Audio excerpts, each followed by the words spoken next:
Muy buenas noches amigos, estamos en una edición especial realizando el conversatorio en conmemoración del 28 aniversario de la importante operación Chavín de Huántar que permitió la liberación de 72 rehenes que fueron eh, encarcelados, fueron presos de esta insanía terrorista del movimiento revolucionario MRTA. Para ello, estamos honrando esta fecha desde la plataforma de la Coordinadora Republicana y también será retransmitido a través del portal La Abeja, VHTV, Cable Más y 49 repetidoras a nivel nacional. Damos este espacio y nos sentimos honrados de contar con la participación del capitán de navío Jean-Pierre Jauregui y del coronel ejército peruano Néstor Castañeda, ambos comandos Chavín de Huántar, quienes tuvieron la iniciativa luego de ya tener la victoria sobre estos terroristas, de poder sacar la bandera del MRTA que todos hemos visto históricamente a través de los videos y poder consolidar la victoria sobre este grupo terrorista para de alguna manera que esto sirva de símbolo de que siempre las Fuerzas Armadas van a estar en defensa de la ciudadanía para luchar por nuestra democracia en contra de actos terroristas y en contra de todo aquello que ponga en peligro nuestra patria. Le damos el pase, en primer lugar, al capitán de navío Jean-Pierre Jauregui para que nos cuente de primera mano su testimonio, su experiencia, su sentir en el desarrollo de esa operación y cuál era la mística, cuál era el sentimiento que compartió exactamente con 195 comandos que participaron también de esta operación, una operación que todos sabemos fue planificada, fue ensayada, fue arduamente diseñada para definitivamente tener éxito y que los rehenes puedan salir totalmente ilesos de dicha operación. Capitán, les damos el pase y nos sentimos muy honrados de la plataforma de la Coordinadora Republicana de contar con su participación y con la del coronel Néstor Castañeda. Le damos el pase. Buenas tardes, Mariela. Buenas tardes al coronel Castañeda. Gusto de verte, Néstor. Como Gracias. saben, pues con Néstor compartimos de llegar lo más rápido posible a la azotea de la residencia y ahí teníamos algunas cosas que hacer eh, bien definidas que más adelante lo comentaré. Pero me gustaría comentar algunos antecedentes de todo esto, ¿no? Acordémonos que con el inicio de la lucha armada, declarada por Sendero Luminoso, y en paralelo el MRTA, estas huestes terroristas iniciaron sus actividades delincuenciales más o menos en la misma época, los años 80.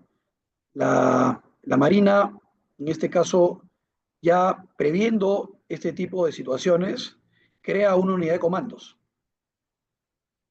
Eh, y en principio fuimos entrenados por fuerzas israelíes y fuerzas del ejército de los Estados Unidos de Norteamérica.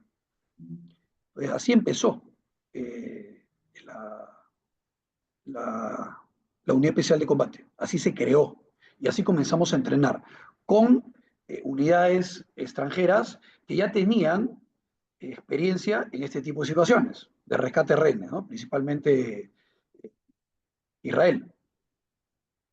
Y a eso se sumó también las técnicas y equipos y material explosivos que eran bastante o concebidos para este tipo de operaciones exclusivamente. Entonces, esto empieza en los años 80 y después de estos primeros cursos ya la unidad prácticamente utilizaba a los instructores, gente ya con experiencia, para entrenar a las generaciones o cursos que se dieron en el tiempo.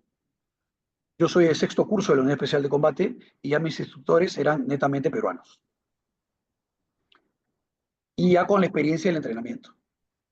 Y estas unidades y las dotaciones de estas unidades se relevan normalmente por tercios para mantener en todo momento intactas las capacidades físicas, la experiencia, tema de conocimientos y esa dinámica.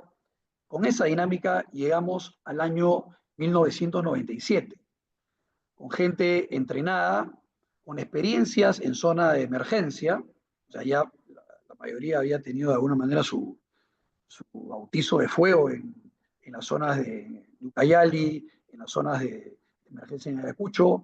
Yo supongo que ya Néstor en su momento comentará la experiencia del ejército. Ellos tenían la zona también de Ayacucho y el Guayaga. Y estos comandos llegamos al año 97 con más o menos toda esa experiencia de entrenamientos previos de años, con esta experiencia en zona de emergencia, y, y eso es lo importante de rescatar. Eran unidades que estaban listas para entrar en combate. Nosotros no pretendamos que ante situaciones de esta naturaleza las unidades se tengan que equipar y entrenar de un día para el otro o se nos dé un mes para entrenar, no. En la experiencia que yo he tenido en mis 32 años en la Marina de Guerra, las situaciones escalan rapidísimo, de un día para el otro, y hay que estar listos. Y se demostró que estuvimos listos, los resultados así lo demuestran, y con ello, cuando la situación se da este toma de los terroristas de la residencia del embajador japonés en Lima, lo que hace el gobierno, porque estas son decisiones políticas, y ese objetivo político se transforma en un objetivo militar. Tengo entendido que el presidente de la República convoca a los comandantes generales de las Fuerzas Armadas, en este caso la Marina y el Ejército propusieron a estas unidades, y al día siguiente ya estamos entrenando en la división de Fuerzas Especiales del Ejército de Chorrillos, ahora Brigada de Fuerzas Especiales, y comenzamos a partir de la información de inteligencia que nos llegaba por los canales de la Dirección de Inteligencia a entrenar.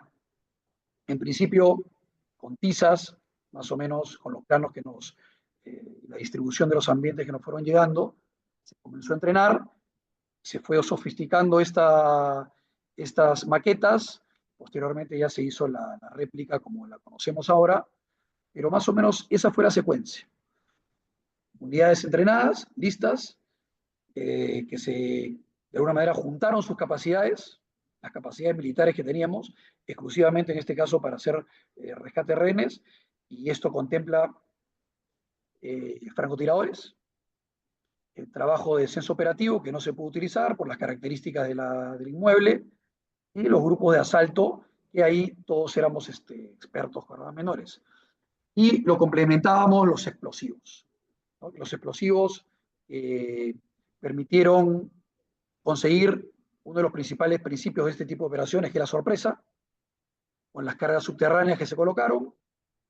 Eh, Fueron más o menos 3.5 kilos de C4 en cada lugar, colocados en L. Los que no hayan tenido la oportunidad de ir a la réplica, yo los invito a hacerlo. Es muy interesante recorrer esos ambientes. Ahí quedaron ya para siempre, a perpetuidad, en los últimos ensayos que se hicieron con los explosivos, porque hicimos las pruebas con los explosivos en este inmueble, y ya, si bien es cierto, se hacen cálculos matemáticos con los explosivos a partir del valor relativo del TNT, en fin, hay toda una ciencia con los explosivos. Lo más importante es hacerlo realmente con el material y en el campo. Entonces, después del segundo ensayo, ya la carga quedó preestablecida en estos 3.5 kilos de C4, porque ya estaba dañando las estructuras de la planta, de la segunda planta, y era peligroso para la integridad de los rehenes que habían sido trasladados a este lugar. Otra cosa importante, ustedes recordarán que cuando la República, el diario La República, delata de alguna manera nuestras intenciones, con esa famosa portada del túnel sí existe. Que fue pésimo, y ahí permítame hacer un pequeño comentario. Creo que muchos coincidimos en que fue una traición, para la operación que estaban haciendo, el develar un tema que era una cuestión totalmente confidencial y que ponía en peligro la operación. Realmente un diario, eso ejemplifica cómo un diario puede ser tan contrario a los intereses nacionales. Y realmente y va a pasar a la historia como un diario que hizo una traición a los intereses del Perú. Disculpe la interrupción y lo dejo continuar. Y ameritaría en un momento, pues, una denuncia, ¿no? Porque si bien es cierto, la prensa tiene sus prerrogativas, creo que deben haber límites.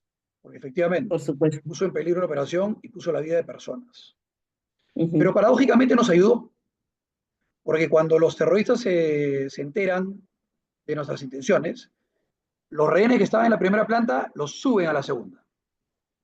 Y con ello, el plan se va consolidando y las condiciones se van dando. Eh, Siempre hubo la intención, y creo que ya a la luz de los hechos y volteando en retrospectiva a ver lo que sucedió, el gobierno entonces tenía la predisposición de dar un salvoconducto a estos terroristas con la ujú, condición de que liberaran a todos los rehenes y que obviamente no pusieran en peligro sus vidas. Lamentablemente, la intransigencia de este grupo terrorista hizo que esto no se diera. Y cuando ya el grupo terrorista comenzó a restringir la atención médica y positivamente puso en peligro la vida de las personas que estaban adentro, obligó al Estado peruano a intervenir. Y así fue. Una vez que ya la ayuda médica no ingresaba y habían varias personas que tenían problemas cardíacos, se tomó la decisión política para iniciar esta operación militar, con los resultados que ya conocimos. ujú. Entonces, Eh, ahora, particularmente, sí, ¿Cuál era el sentimiento que tenían el último que hallaron y que ya sabían que estaban a horas de que se realice la operación? Eso es por un lado. ¿Y qué papel jugó el almirante Gianpietri en todo este escenario, en la articulación que hubo justamente para que la operación tenga éxito? su participación fue muy importante. Era el contacto directo con el Servicio de Inteligencia Nacional de entonces, y a través del Servicio de Inteligencia nos llegaba la información a nosotros. Al principio, inclusive en los primeros días, no sabíamos exactamente quiénes habían hecho esta toma, quiénes eran los terroristas que habían participado de este acto delincuencial. Y con el transcurrir de los días, vimos que una de las cosas importantes, y más queda ya, porque nosotros ya hemos hecho a partir de esto, Infantería y Marina, hemos hecho nuestra doctrina. Y las negociaciones son importantes para tratar en principio de negociar sin ceder, porque también no pueden pues extorsionar un Estado o un grupo de fascinerosos o terroristas, delincuentes. Ujú, ujú. Pero sí, la negociación en principio sirve para intentar de manera pacífica conseguir situaciones favorables para los intereses nacionales. Pero también sirvió para justamente conseguir información. Entonces, esa información nos permitió, primero, ver que todas las entradas estaban minadas, habían trampas en todos los exteriores de la casa, habían trampas en todas las puertas de acceso, y creo que de alguna manera eh, estos terroristas subestimaron nuestras capacidades.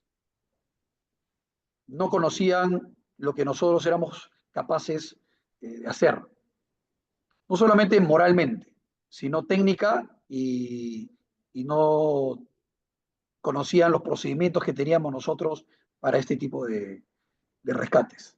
Entonces yo creo que también hubo confianza de su parte y eso lo pudimos apreciar porque en todas las puertas habían, aparte de explosivos, habían cilindros llenos de agua, cilindros esos que se utilizan para almacenar combustibles, estamos hablando más o menos de Ujú. 55 galones llenos de agua, Eso no se abre con una patada, ni con un torito, eso que hemos visto comúnmente utilizar a la policía. Así es. Nosotros con los explosivos no solamente abrimos brechas en las puertas, sino también en las paredes. Entonces, esta sorpresa que se consiguió con las cargas iniciales que puso fuera de combate a un buen grupo de ellos y con ello el liderazgo del grupo terrorista, nos permitió conseguir la sorpresa. Pero inmediatamente vienen los otros dos principios de este tipo de rescate, que son la violencia en la acción y la rapidez en la acción. Entonces, si ustedes ven, lo que se hace es tratar de tomar el inmueble y dominarlo de manera simultánea. No es que hayamos sido 60 comandos que son los que ingresamos en la casa contra 14, no, era asegurar el inmueble en el menor tiempo posible y asegurándolo de la manera más rápida que se pueda. Entonces, ese es el concepto. Muchos no entramos en combate necesariamente. Entonces, frente a eso, cualquier amenaza al interior, ya frente a frente con el enemigo, era un blanco que había que eliminar o neutralizar de la manera más rápida posible. De los comentarios y las experiencias de los comandos que ingresaron y tuvieron contacto directo con estos terroristas, ellos manifestaron en todo momento. Vieron a un terrorista con arma en mano y no había que No preguntarle dudar. nada más. ¿No? Esta Exacto. rapidez y violencia de la acción justifican esta doctrina que se tiene, ¿no? Y a partir de Claro. eso, el resultado puede que no haya habido ningún terrorista vivo. Ujú. Esas leyendas de que hubo ejecuciones extrajudiciales, yo creo que son más la propaganda del enemigo frente Es a una la acción narrativa, legítima. ¿no? La narrativa falsa que ellos han diseñado para victimizarse y conseguir indemnizaciones o pretender hacerlo, ¿no? Y es lo Ujú. que han hecho históricamente y lo vemos ahora con estos militares que siguen siendo perseguidos y a partir de sus sentencias sirven para hacer indemnizaciones, Ujú. ¿no? De manera indebida. Y eso también creo que es una cuenta pendiente que en su momento hay que investigar. Por supuesto. ¿Y cuál era el sentimiento que ustedes tenían? La pregunta que le hice en primer lugar, un día antes o minutos antes de que se diera la operación, ¿cuál era la sensación que en ese momento tenían cuando se iba a desarrollar esa operación? ¿Tenían plena conciencia de, bueno, obviamente el riesgo a su vida y que era el todo por el todo? Sí, Yo creo, había, yo creo ahí, que ahí te dejo, déjame terminar acá, ya termino la idea. Sí, eh, nosotros estuvimos 4 meses también secuestrados Wow. y, y habían también ideas que no íbamos a participar, en fin, una serie, la incertidumbre, en fin, pero llegando ya al, a la decisión de ingresar, comienza la infiltración y con ello un movimiento hacia el objetivo de manera sigilosa, fue una infiltración bien hecha, utilizando los mismos vehículos con los cuales se habían llevado la rutina durante esos 4 meses para no levantar sospechas. Y en este caso con Néstor llegamos a nuestra casa, porque habían 4 casas que fueron alquiladas y el punto de reunión ante el objetivo que teníamos cada grupo fueron en estas viviendas. Y la moral estaba elevada, efectivamente no sabíamos qué iba a pasar con cada uno de nosotros. Con Néstor, no me deja mentir, el capitán Raúl Jiménez estaba delante de nosotros antes de llegar a nuestro punto de disloque. Y si bien es cierto, era un momento bastante serio, trascendental para la historia del país. Eh, Teníamos mucha confianza en lo que teníamos que hacer, así como el coronel Valero, yo estoy seguro que cada uno de nosotros tenía nuestra carta de despedida. Normalmente, pues, creo que es inútil este, hacer o preocupar a nuestras familias y evitamos hacerlo. De alguna manera, el sentimiento de tener esa carta de despedida era de alguna manera en caso de que la fatalidad llegue, poder transmitir los sentimientos de la manera más oportuna posible. Entonces, se llegó con mucha confianza, no sabíamos quiénes iban a salir vivos. Creo que mañana lo que más celebramos o recordaremos es la vida que entregaron estos dos héroes de la patria, que fueron el coronel Valer y el capitán Raúl Jiménez, y para ello nuestro reconocimiento eterno. Muchas gracias, capitán, por su primer alcance, el testimonio de lo que significó para usted esta operación. Y le damos el pase al coronel Néstor Castañeda, comentando también que esta transmisión se hace el 22 de abril a través de la plataforma de la Coordinadora Republicana, justamente como lo estamos señalando en el flyer publicitario. Y, coronel, ya como representante del ejército peruano, contamos con su testimonio y su experiencia personal, que definitivamente es un aporte importante para que todos conozcamos desde su experiencia y la experiencia también de los comandos que están representados a través de ustedes y nos puedan compartir lo que vivieron, lo que pensaron, lo que sintieron en esa coyuntura. Sí, buenas noches. Antes que nada, gracias Mariela por la oportunidad que nos das tanto a Jean-Pierre como al que habla de poner nuestro punto de vista, estando a un día de cumplir casi 30 años de la operación Chavín de Walter, ¿no? Primero voy a comenzar un poquito en el orden que recuerdo los sentimientos, ¿no? Como muy bien lo dijo Jean-Pierre, el sentimiento era, ¿por qué no una incertidumbre? Un temor, el temor natural que tiene toda persona, pero yo creo que el temor, más que a dejar este mundo terrenal o no, era más el temor de quedar mal, ¿no? El temor por la vida de los rehenes, el temor, a mí particularmente mi temor máximo era fallar en la misión o que algo salga mal por culpa de uno, y creo que era un sentimiento que compartimos todos los comandos que ingresamos, ¿no?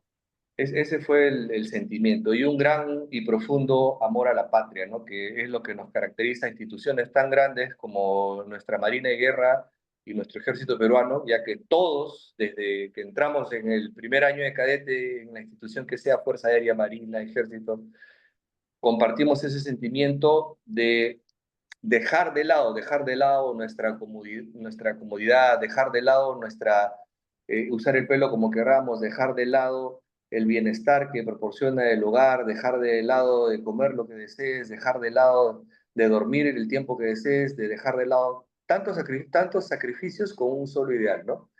Entonces, ahora ordenando un poquito las ideas, muy bien ha narrado, creo que Jean-Pierre, toda la secuencia. Yo solamente quería agregar en lo que es antecedentes, recuerdo muy bien, el general William Zapata nos formó a todos los comandos, y dentro de la Brigada de Fuerzas Especiales, y había una vertical en el estadio. Una vertical es una cuerda, un cabo, desde el piso hasta 7, 8 metros de altura, ¿no? Entonces nos equipó con casco, con el chaleco antifragmentario, los cargadores, el armamento y todo el uniforme completo. Estamos hablando de, no sé, 15, 20 kilos. Y nos hizo subir la cuerda hasta arriba. Entonces, bajar y subir 2 veces, ¿no? Entonces, los dos que mejor hicimos en rapidez y en mayor distancia recorrida fue tanto Jean-Pierre como el que habla, y por eso nos seleccionan para subir al techo de la residencia. Y ahí, acá, al momento de subir, como muy bien ha narrado mi compañero, ustedes en los videos pueden ver, porque como todos sabemos, hubo una narrativa que cuentan los terroristas y los que apoyan a los terroristas de que hubo ejecuciones extrajudiciales y tanto, etcétera, ¿no? Sin embargo, si escuchamos el video, se escucha claramente el sonido del AKM al inicio de la toma de la embajada. Es clarísimo el sonido del AKM y es la cantidad de disparos que ellos hicieron hacia nosotros. Nosotros, al salir de las viviendas donde estábamos al costado hacia la residencia, hemos corrido literalmente hacia las balas, ¿no? Hemos corrido hacia el fuego así, tal cual. Es más, cuando yo subo, apoyado por mi compañero por la escalera que colocamos, yo he visto claramente el cañón de AKM salir y una terrorista femenina de cabello que no era color negro, disparar hacia los comandos que estaban corriendo, ¿no? Y mirar de costado, pero como no podía apuntarme porque las ventanas tenían unas rejillas, o sea, hemos cruzado mirada un segundo y he volado al techo, porque imagínate, yo estaba con el armamento hacia atrás, subiendo la escalera, dije, acá nos matan a los dos y caemos y se acabó el cuento, ni siquiera comenzamos. He subido con tanta desesperación y rapidez que al llegar, de repente no nos habíamos percatado que había una cornisa que salía hacia afuera. Entonces yo, apoyado por Jean-Pierre, he tenido que tirar mi cuerpo hacia atrás. Dije, ya acá, que venga, lo que Dios quiera. Tirar mi cuerpo hacia atrás y agarrar con una mano la cornisa hacia el otro lado para subir, para poder trepar hacia el techo y ayudar a mi compañero a que también suba, ¿no? Porque él estaba con todas las cargas y los explosivos y más peso que yo inclusive. Entonces esa anécdota quería hacerte recordar, Jean-Pierre, que parece que fuera ayer. Lo otro que quería rescatar también es, ya está trillado bastante el dicho, ¿no? Aquellos que olvidan su historia la repiten o están condenados a repetirla. Sin embargo, es muy pertinente porque el Perú particularmente parece que tenemos una memoria, es un país con Alzheimer, ¿no? Olvidamos Muy rápido. muy rápido todo lo que nos ha pasado. Entonces, en los antecedentes también, yo en el año 93 estuve en el Guayaga y fui herido por arma de fuego en la axila derecha y perdí el tímpano. Estuve internado en el hospital militar 6 meses. Cuando salí después, yo venía pues, ¿no? Del Guayaga, un ambiente de guerra, de helicópteros, de metralla, de ver la muerte tan de cerca, de ver compañeros caídos. Y recuerdo que paseaba por Miraflores y veía las discotecas, en ese tiempo no me acuerdo, Downtown, qué discoteca era, y la gente tomaba y todos felices, todos contentos, parecían un país con dos realidades diferentes, ¿no? Y estaba sucediendo al mismo tiempo, ¿no? Mientras estábamos peleando allá y sacrificándonos, yo veía, pero la gente por la que nos sacrificamos está acá y no pasa nada. Entonces, había una serie de sentimientos encontrados. Creo que nuestro país siempre ha sido un país muy difícil de entender, un país muy difícil de gobernar. Y un mensaje quisiera dar yo a las generaciones venideras que no han vivido lo que hemos pasado nosotros, ¿no? Es muy fácil dejarse engañar con palabritas, ¿no? Como clichés que supuestamente es con el compartir, la solidaridad con los demás, ¿no? Pero la verdad es que la paz que gozamos ahorita nos ha costado mucha sangre. Hablando de porcentajes, Jean-Pierre señaló que de los 140 comandos Chavín de Huántar, efectivamente fuimos a aproximadamente 60 los que entramos directamente. Esto es como una gran orquesta, ¿no? Hay gente que está, los francotiradores, hay gente de inteligencia, hay gente de electrónica, todos son importantes y todos juegan un papel crucial para, para el éxito de la operación. Pero los que entramos hacia, los que corrimos hacia las balas, fuimos 60. De los 60, son 25 heridos, si no recuerdo, 25 heridos. Raúl Cruz Jarama, que pierde la pierna amputada, Raúl Jiménez, que fallece, Juan Valer, que fallece. O sea, estamos hablando 28. O sea, casi 30 de 60. O sea, hemos sido 50% de bajas de nosotros. Entonces, bajo esos números y esas estadísticas es ridículo, ¿no? Es ridículo y en realidad que hasta risa nos da cuando escuchamos, ¿no?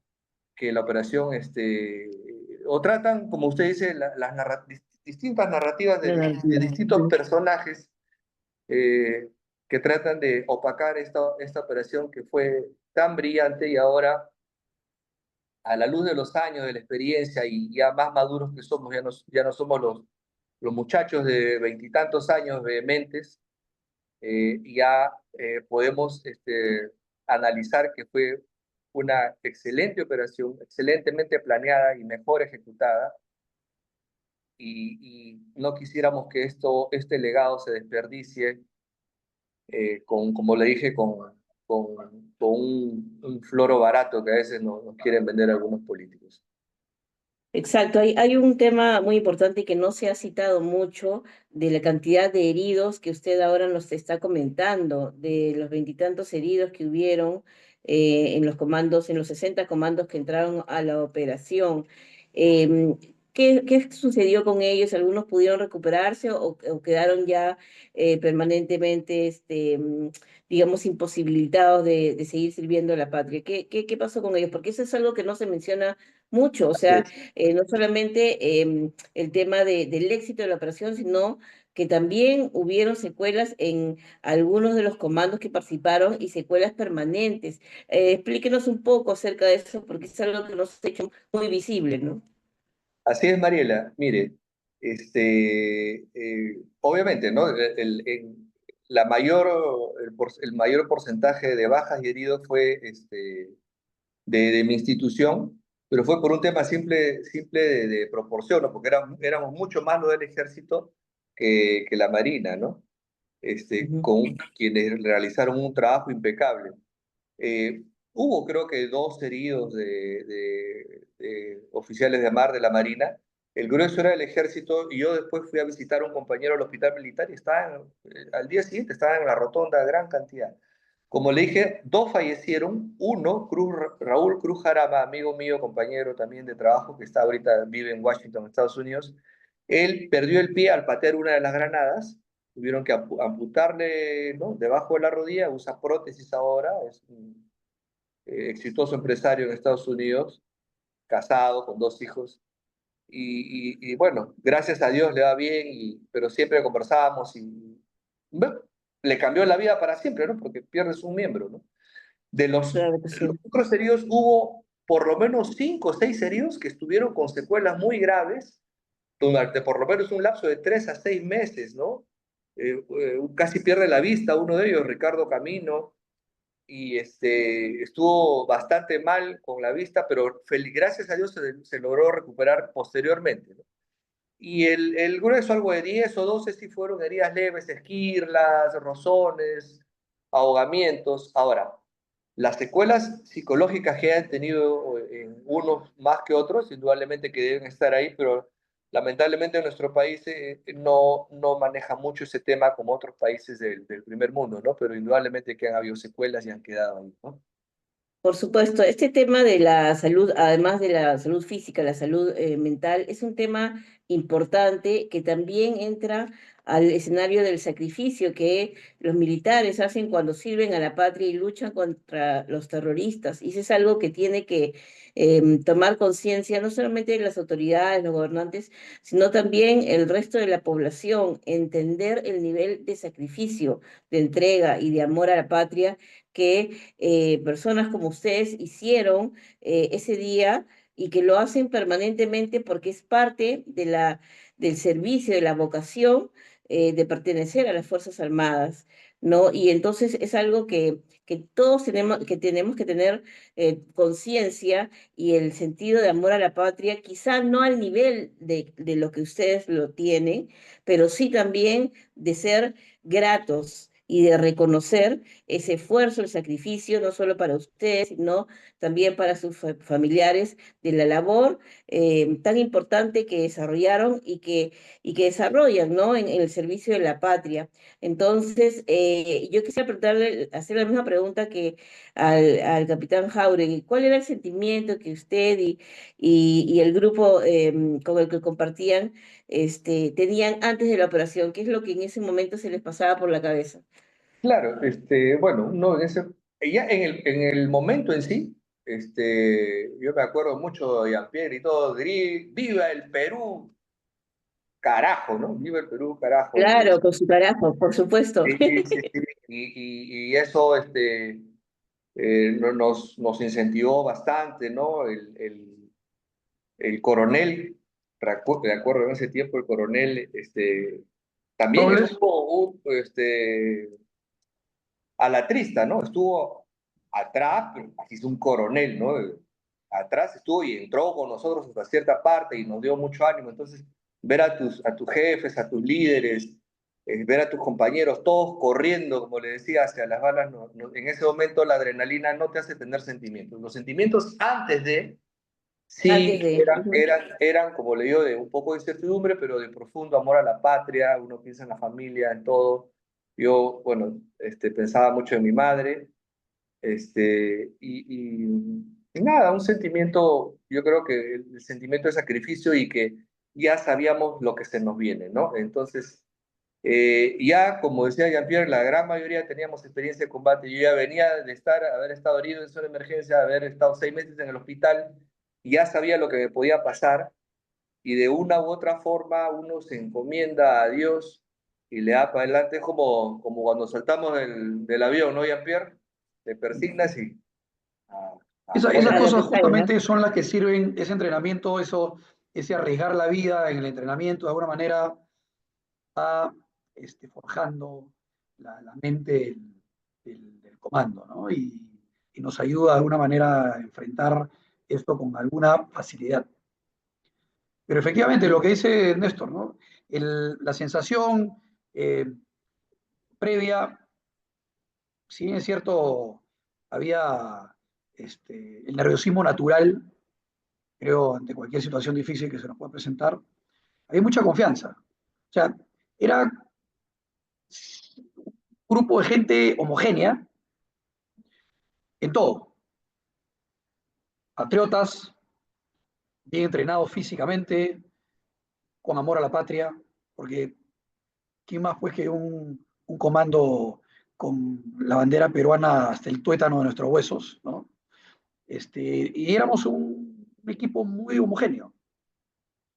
Y eso creo que es clave para cualquier organización, a donde esté, ¿no? Esa homogeneidad que había en el grupo, esas capacidades, esa confianza. Yo confiaba en lo que, además, yo a Néstor lo conocí recién a partir de esta incorporación y destaque que hicimos ahí a la Brigada de Fuerzas Especiales, pero nos conocimos 4 meses, convivimos 4 meses, ¿no? Es tiempo Se suficiente vuelve para como una que... especie de una familia, ¿no? En ese Y momento, ahorita porque somos una comparten la hermandad vida. en este grupo de los comandos, ¿no? Ujú. Nos tratamos de hermanos comandos. Ah. Y año a Y año héroes nos de la reunimos, participación, por nos seguimos supuesto. viendo, van cayendo también naturalmente, ¿no? Han fallecido no en combate, han fallecido o vienen falleciendo producto del inexorable de nuestra vida el acá, paso del tiempo. ¿no? Ujú. Pero nos seguimos viendo. Acabamos de tener una reunión hace poco, seguimos compartiendo estas vivencias. Hay una foto que nos la dio un oficial en ese entonces, el Servicio de Inteligencia Nacional, que nos tomaron previos al asalto, ¿no? Nos las dio después de años. Y ahí vemos que la foto muestra realmente nuestra actitud. Y ahora te la voy a pasar, Mariela, para que la tengas. Y ahí Ay, muchas estamos con gracias. con las cargas que terminaba de cebar, ¿no? Cebar es ya colocar el detonador en la carga principal, o sea, las cargas quedaban listas, y pasa este técnico y nos toma la foto. Como te digo, nos las entrega después de 10 años, Wow, ¿no? Porque se increíble. desclasificó recién. Ahí tú ves el semblante de todos, porque ese semblante, esa actitud de esa foto, más o menos refleja la moral que teníamos. No sabíamos qué nos esperaba, pero ya era como, llegó la hora. Es el momento de demostrar de qué estamos hechos. Es el momento de mostrar que aquí en el Perú no pueden hacer eso. Y eso es uno de los Así es. mensajes que creo que queda a partir de esta operación. A nadie más se le debe pasar por la mente intentarlo nuevamente, porque van a saber cómo Ujú. terminan. Y yo después de esta operación era teniente, he sido comandante del Batallón de Comando de Infantería Marina, he sido comandante de la Brigada Anfibia, y les aseguro que esos muchachos, esa gente, esos comandos están mejor equipados y mejor preparados de lo que estuvimos nosotros en su momento. O sea que el, el ciudadano peruano puede tener la garantía de que estamos listos para enfrentar este tipo de situaciones cuando se nos presenten.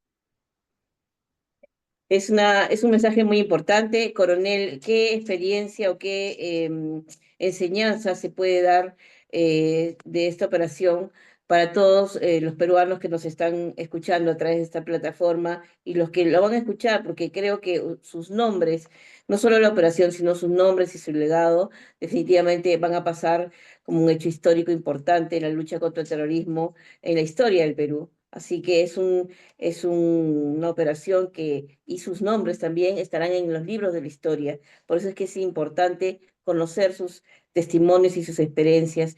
¿Cuál sería la lección más importante que hoy los peruanos tienen que aprender de esa operación y del accionar de ustedes, entregando su vida, poniéndola en riesgo para servir a la patria y luchar contra todos los enemigos que se presenten en contra de nosotros? ¿Cuál sería su mensaje para ellos?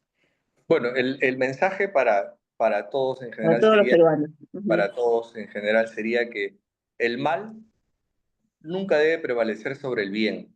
Entonces, a nosotros nos tocó enfrentarlo de una forma militar, ¿no?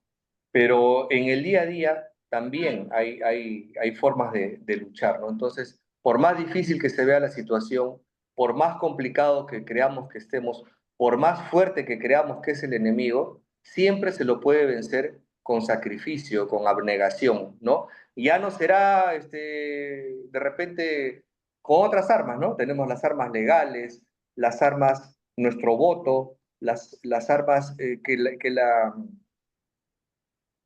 nos permite la democracia, ¿no? Con las armas de la democracia debemos lograr, pero siempre, siempre teniendo en mente que no debemos dejarnos doblegar, ¿no?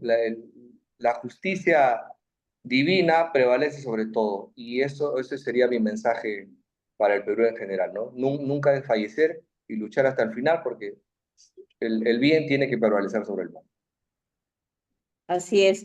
Capitán, preguntándole ya sobre el actual escenario político, si bien esto es un hecho histórico, esta operación Chavín de Huántar, hoy tenemos quizá los mismos enemigos, pero ya en otro plano. Hablamos de una guerra simétrica, hablamos de otro tipo de guerra que se está dando de una manera política, pero de alguna manera ellos siguen.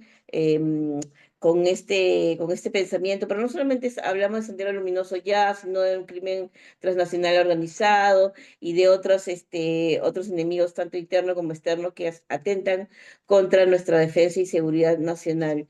¿Cuál sería el mensaje para la población que hoy estamos viviendo de alguna manera ese sentimiento de inseguridad frente a tantas sicariatos, tantas extorsiones?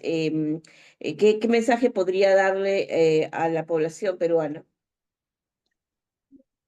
Mire, las Fuerzas Armadas tenemos bien claro y tenemos nuestros planes de cuáles son las amenazas del Perú. Y de primera mano lo afirmo, ¿no? Porque he participado en algún momento del planeamiento que tiene el Comando Conjunto, que es el que conduce la guerra para cualquier efecto o conflicto o crisis a nivel nacional. Entonces, a partir de esas amenazas que son transnacionales, ya la minería ilegal, el narcotráfico, la tala, la trata de personas, en fin, vemos que se está desbordando, sí, que ya no se desbordó. Ujú. Y la naturaleza de estos crímenes a nivel nacional y por la geografía del país también tienen sus características. Y hay que atacarlas en el terreno, con las armas y con los medios que tenemos. El Estado peruano no puede darse el lujo de tener las capacidades militares que tenemos y no utilizarlas frente a Ujú. estas amenazas. Y tiene que haber la voluntad política para hacerlo. Y tiene que haber el respaldo político también para defender a estos hombres de la patria a la hora que van a enfrentar estas amenazas. Porque después vienen los juicios. Miren las Así es. ingratas este, eh, ejemplos que tenemos, los ingratos ejemplos que tenemos, con militares que son perseguidos más de 40 años. Esa es una persecución política a través del sistema judicial que se ha hecho, ¿no? Y, Lamentablemente. y si bien es cierto, la operación Chavín de Huántar se terminó, la idea era perseguir en ese entonces al presidente Fujimori. Y en el camino no les importó llevarse de encuentro a nosotros. Así es. Entonces, eso hay que tener mucho cuidado, porque acuérdense que del 97 hasta el año 2005 no hubo juicio contra nosotros. Corrijo, 2003, ¿no? Estos juicios se comenzaron a dar a partir del gobierno de Toledo, con García Mm. Sayán, con las personas que de alguna manera eh, quitaron las cadenas perpetuas a los terroristas que la tenían, y ahora ya Que lo tenían. están Exacto. libres, y los militares presos, Flexibilizaron, exacto, con sendos flexibilizaron juicios que no esta acaban ley. nunca. Y los terroristas Ujú, acumularon juicios y ya están libres. A los militares, uno por uno. Y vemos cómo ya se están muriendo algunos en estas persecuciones, que no acaban. Y también ujú. el sistema judicial tiene mucho que ver. Nosotros estamos listos, las Fuerzas Armadas estamos listos para que nos empleen, pero ese empleo debe ser inteligente, no como lo están haciendo ahora. Entonces no podemos pararnos en las esquinas con un fusil a esperar que pase un ratero y le disparemos. ¿No? Eso no sé en qué mente cabe. Ujú. Pero tenemos Mire, sí, capacidades continúe. Ujú. que no se están empleando. Nosotros podemos hacer frente con verdadera decisión al narcotráfico y la minería ilegal. En la zona donde se desarrolla la minería ilegal hay 4 vías y se pueden controlar positivamente y de manera eficaz si se tiene la verdadera intención de hacerlo. Bueno, entonces, vemos que las Fuerzas Armadas, en mi opinión, deben ser empleadas de manera inteligente, complementar estas capacidades con un sistema judicial que haga su trabajo, porque no puede ser pues que la Fiscalía y el Poder Judicial liberen por cualquier motivo, ya sea o porque reciben plata o por miedo. Ujú. Pero también los jueces o fiscales no son advenedizos y deben saber muy bien lo que hacen. Pero Exacto. parece que no están siendo fiscalizados debidamente. Entonces ahí hay un cabo suelto que no termina de afianzarse. Y como vemos, el Estado en su conjunto debe organizarse debidamente, deben haber personas con responsabilidades bien claras, que tampoco se ven. No puede ser pues que el ministro de Interior sea el único responsable de esta guerra. ¿Dónde está la fiscal de la Nación? Claro, ¿Dónde está la presidenta del Poder Judicial? ¿Dónde está el jefe del Comando Conjunto? Entonces, exacto. acá Fuente Ovejuna, todos a una, y vemos cómo Claro. el crimen sigue pues expandiendo.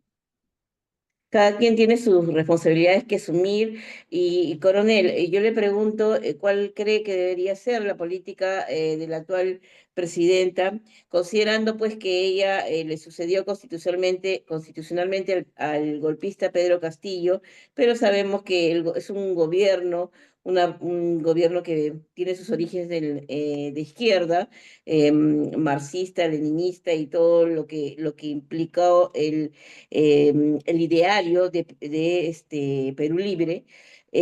¿Cuál cree usted que debería ser las acciones a tomar inmediatas ya de este gobierno que muchos le llaman Pato Rengo, ¿no? Ya está de salida, pero sin embargo sí necesitamos que efectúe acciones inmediatas para procurar que las elecciones que se vienen de aquí al 2026 sean lo más seguras, lo más transparentes, que no se dé en un escenario como el que ahorita estamos viendo en Ecuador, por ejemplo. Estamos viendo que hay un escenario en el que fuerzas transnacionales están yendo a combatir contra la defensa y seguridad de Ecuador, porque obviamente el presidente no, el candidato que pasaría a segunda vuelta no obedece a su línea política y lo están atacando. ¿Cuál sería el peligro que podría darse también aquí en Perú?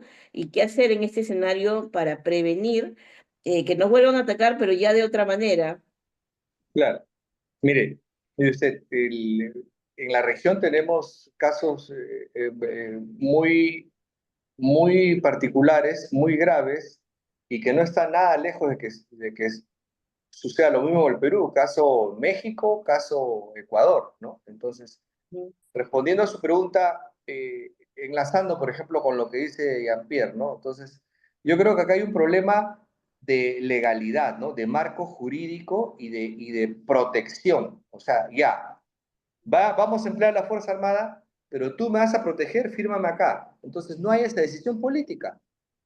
Pareciera que lo que quieren es, no, no, le dicen a los señores generales, jefes, ¿no? Le dicen, no, saca nomás, yo quiero que salgan que la gente vea a los soldados ahí parados en la esquina.